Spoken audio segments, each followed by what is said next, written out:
My name is Kamala Burton. I'm Taylor. I am Jessica. Derek. We're XR Church. Angie Walkness. Clave. Caitlin. Carissa Mars. I'm Clark. I'm Kelly Goff. Andrew Winston. Joe. Shayna. Jesus. Alex O'Toole. From Tupelo, Mississippi. From Round Rock, Texas. From Lincoln, Nebraska. From Tulsa, Oklahoma. From Phoenix, Arizona. From Salt Lake City, Utah. Tijuana, Mexico. I'm from St. Louis, Missouri. From Orange County, California, and I am Yo soy. leading second. I'm leading second. Leading second. Leading second. Leading second. What's up, Leading Second? Welcome back to Season 3 of the Leading Second podcast. My name is Brandon Stewart, and we are so excited and honored that you're here today. We have created Leading Space for all of us who lead from the middle.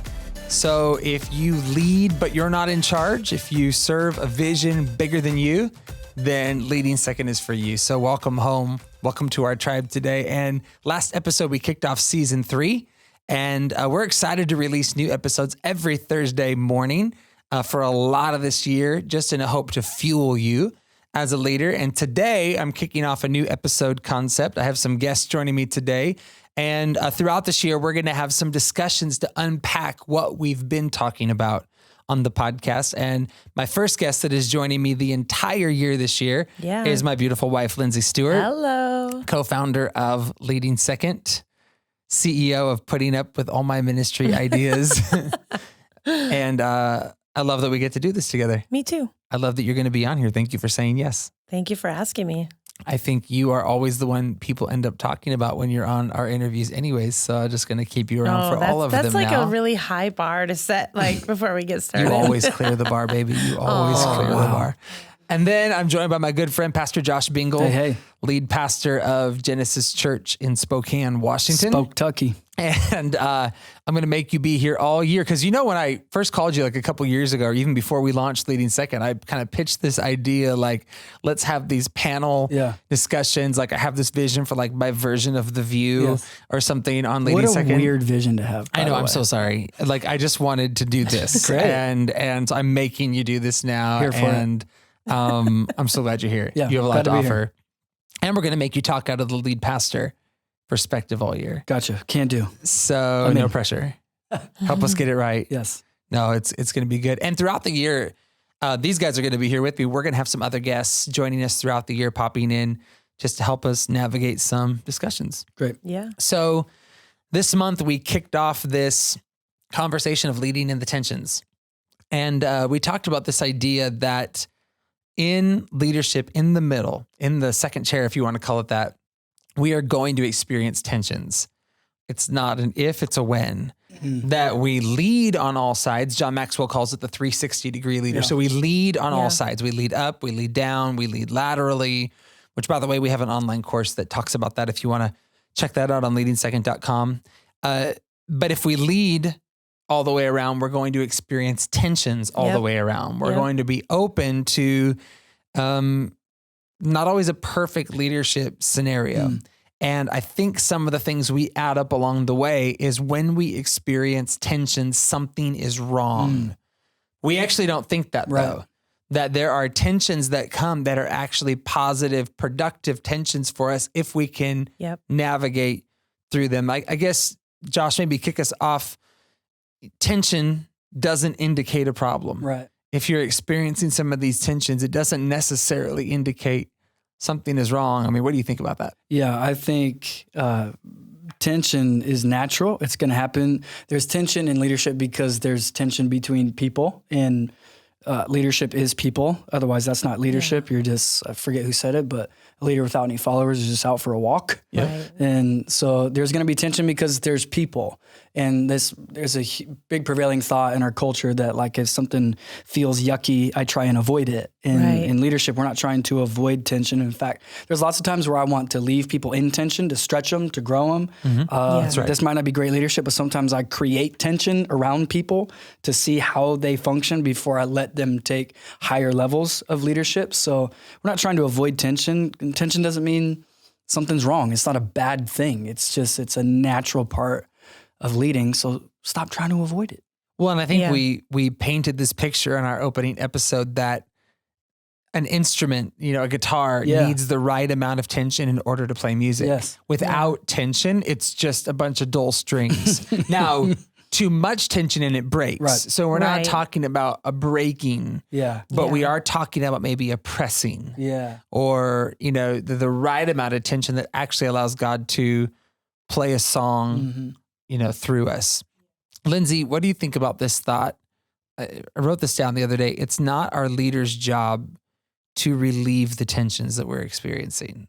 Like, it's not their job to get us out of the tension. Totally. I feel like sometimes like you said, like you could even potentially like create some tension around someone. I think it's not my pastor's job to even like maybe even know that I'm dealing in the tension, like I think sometimes I guess I usually am trying to kind of not bring that to my pastor unless like it's something that I really need his help with. Sure. But that's something that like we have to come to the point in ourselves that we're learning that's something to manage, not to get rid of. And so how do we manage that? And I think that's kind of what we're going to cover through all of this year is like through these different tensions, like how do I manage when both of these sides is a yes or both of, like how do I manage that? And I don't think that I don't think it's not our pastor's job to get us out of it. It's not our job to get out of it. It's you have to learn how to manage it. It's okay. And even though it's uncomfortable, I feel like you said, the tension stretches us, but that's where we grow. That's where our capacity gets bigger. Yeah. If we can learn to manage that, that's how we get better. So like, you look back 5 years and you're so much different and hopefully a better leader and a bigger person than you were 5 years ago. But that's because you've been stretched in some of these tensions, Yeah. And what God stretches, he's faithful to fill. Right. So Good. just remember that in that stretching and that process of growing your capacity, it's not so that God can prove a point and be like a mean kid. It's he's stretching you because he wants to fill you with more.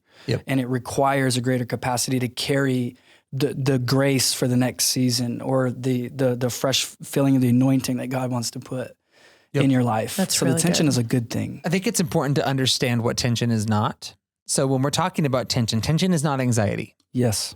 So we're not talking about an internal sense of anxiety or something that is hurt or broken. So we're not talking about that. Tension is also not conflict. Conflict needs to be resolved. If you're experiencing conflict on your team or conflict with somebody else, that needs to be brought. The Bible teaches us to address conflict. So we're not talking about conflict, and we're not talking about problems we experience. That in ministry, problems need to be solved. So you walk into a room and the light bulb is out, you change the light bulb. That is a problem that needs to be solved. So we're not talking about any of those things. We're talking about two seemingly opposing ideas that we could say yes to either one. Right. And actually maybe the situation is asking us to say yes to both. Absolutely. And that is the place of growth. So this is a both and conversation we're going to have all year long. I think the thing I'd want every leader in the middle to hear and even start saying to themselves this year, like maybe you could just adopt some language, is this tension is good for me. That's really good. Like just say to yourself, Josh is writing this down on his paper right now. I'm 700 years old. I'm so glad that just hit you like that.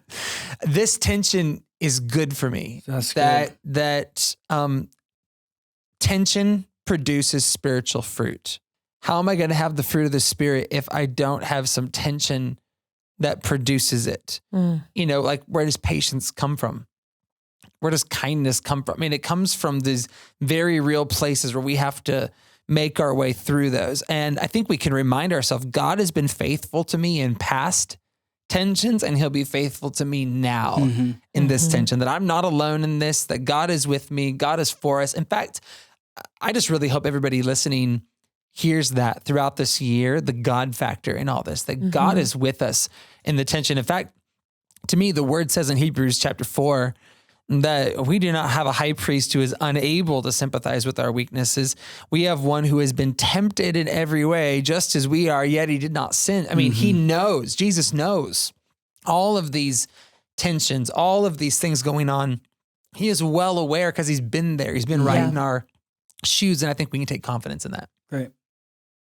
I love that idea that God knows your tension, because I feel like there's the God factor where God knows your tension, but I think it's also a lot of where you need to bring others into that. So whether that's a coworker that you're like, hey, how do I manage? Like, don't do it alone is what I'm trying to say. You know, don't do it alone as far as keep God in the mix of the tension, and don't do it alone. Keep others in the mix of the tension. So I know like a lot of times in tensions, there's places to get backwards really easy either way.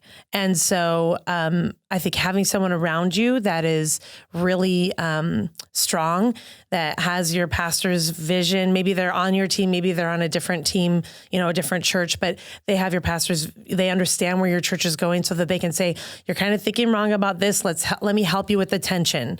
You know, like maybe it's pulling on one side a little too much and we need to get back to the center here. So I think making sure that God is you're always bringing God back into those tensions, but then also like who else have you invited into that? Yeah, so good.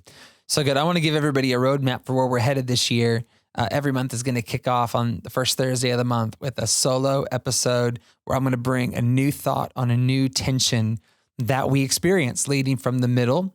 And then the rest of the month, we're going to unpack it with this panel, with other interviews we have lined up.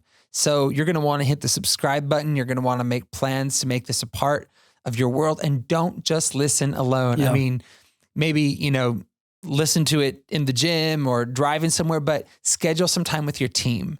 And we're going to provide some discussion questions. You'll find links in some of the descriptions and on leadingsecond.com. We're going to provide some discussion questions just to help you have some of these catalyst conversations for you and your team in hopes that we can all be better. So it's going to be a good year. I'm excited. We're going to have some fun, and we hope you'll be part. So we love you, Leading Second. We've created this space for you. We are for you.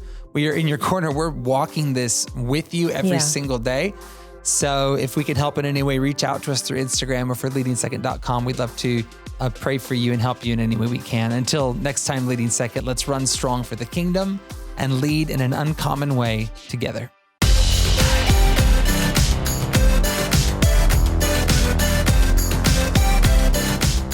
For more information, go to leadingsecond.com, where you can find our digital magazine. You can also follow us on Instagram @leadingsecond to keep up with our community of uncommon church builders.